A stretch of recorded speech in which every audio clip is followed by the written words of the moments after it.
Hey everybody, welcome back. It's Valagar Aloevain. Alright, so here we are continuing on with our red fens. Now, the reason I'm actually back out here, rather than continuing where we left off on the last quest, is the third quest here is actually easier to get to from the start, rather than running all the way around. So the other two, you wanted to head off to the left.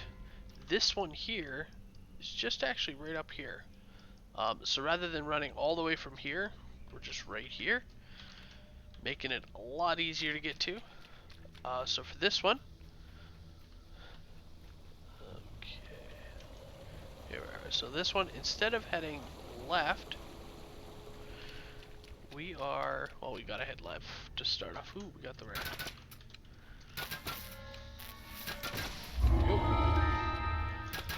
So instead of continuing heading the left, we're actually gonna hug the right hand side this time.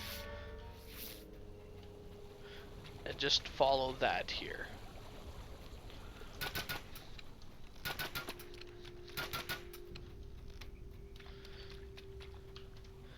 Now, this quest is actually probably my least favorite out of this chain, simply because it has a protect mechanic to it. And as I'm sure, another rare. Smoking ruin is a hard task. And as I'm sure you guys know from playing so many other games, protect mechanics suck. Alright, so I also want to point out we also can run into a crest over here as well. And this one, this crest of the scorpion will always be somewhere in this village. It won't always be right there on the dock, but it will be, it could be out the corner, but it'll be somewhere here. Alright. So let's get started on this one. So with this quest here in particular, the last stand, until we talk to the person over here, it doesn't actually start. The only undamaged region is the central platform. Vircha Etters, leader of the Drow holdouts, must be there. What this allows us to do is actually go around the outside edge and grab all these breakables, as well as breaking off the ones in here, and just overall preparing yourself for, you know, the fight to come. It is a little harder to get these breakables once it starts, though it does give you a couple of breaks. It's just, I personally find it easier to break them before you start.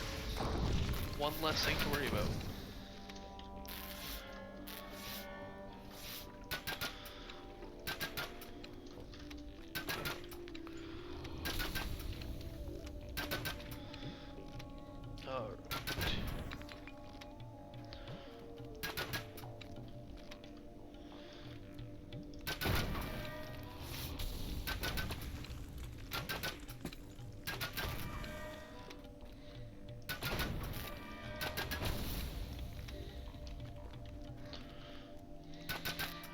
Alright.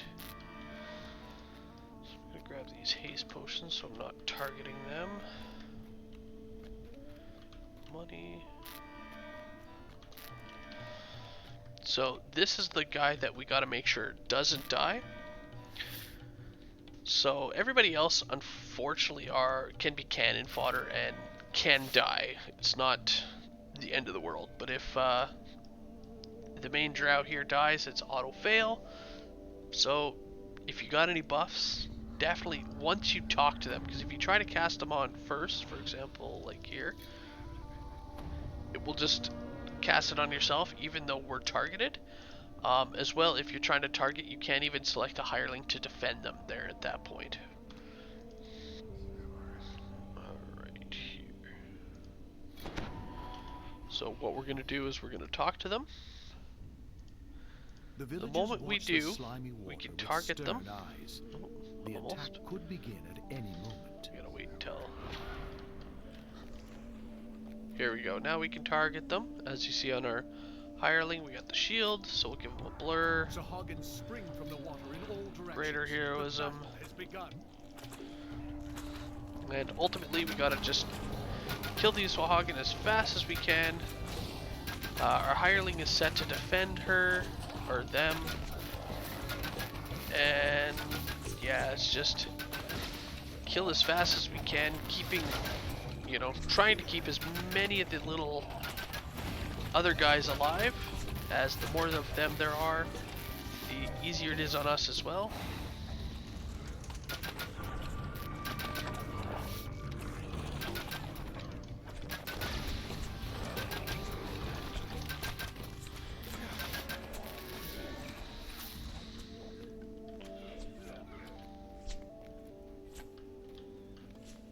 Someone's still shooting.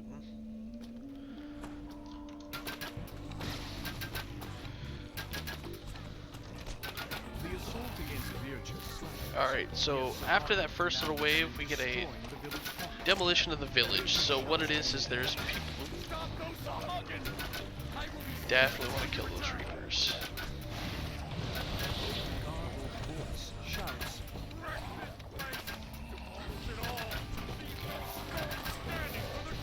Okay, so when you get to the point where it does state to stop the destruction of the village, it just has a whole bunch of people around the outside edge breaking the village.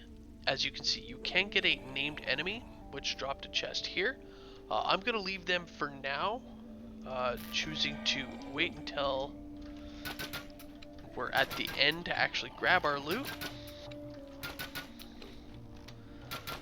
So all you need to do is just head around the outside edge until you kill everybody.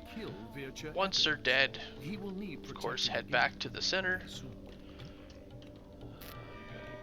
Some heals. They can use some heals. The attack resumes as more Sahagin burst from the brackish water.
Tells you, alright, so once you get a little ways in, they ask you for a rest.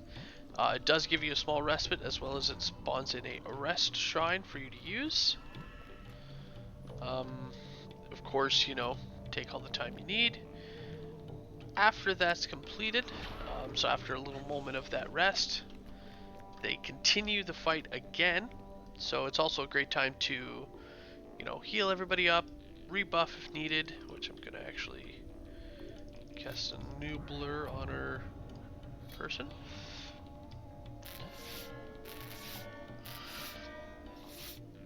Alright.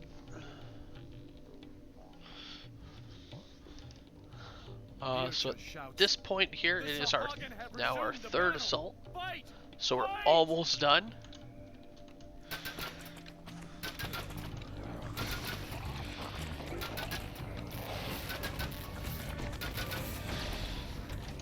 And yeah, this one's a pretty well straight, like, arena style fight. Just stay in the center, kill them as quick as you can, making sure they're not killing your main guy.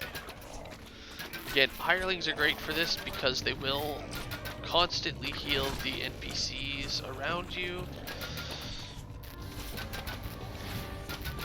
And well, the more enemies, the more allies you have, rather, the easier it does make it, because it's that many more targets for the enemy to target rather than targeting the one guy you don't want to die. A third wave of Sahagin has been destroyed. Despite this, you feel they will press one more attack. Alright, so let's get Hireling to rest. The water foams angrily as a So Sahagin this point here, necromancer appears from beneath all the we pits. have to do is kill the one last Sahagin. There will be a bunch of undead as well, but once the Sahagin himself dies, that'll be it. Quest will be complete. So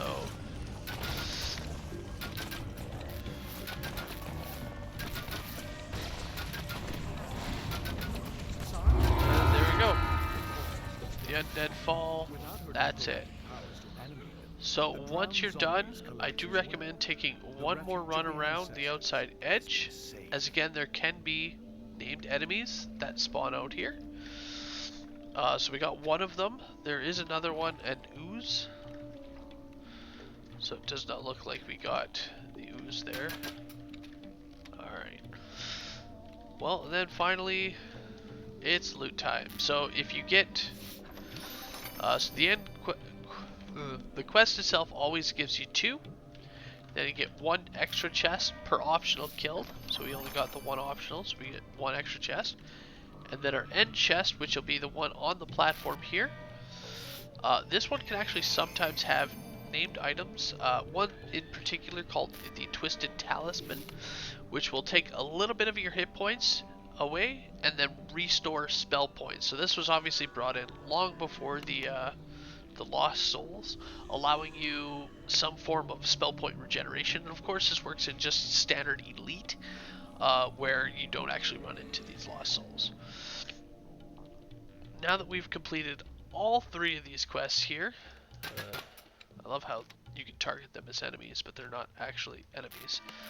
Now that you completed all 3 of them, all that's left is to turn it back in, and then we'll be able to pick up the next part of our quest, which is the final part of this Red Fens chain. And yeah, so thank you guys so much for watching, and I will see you guys later. Have a good one all.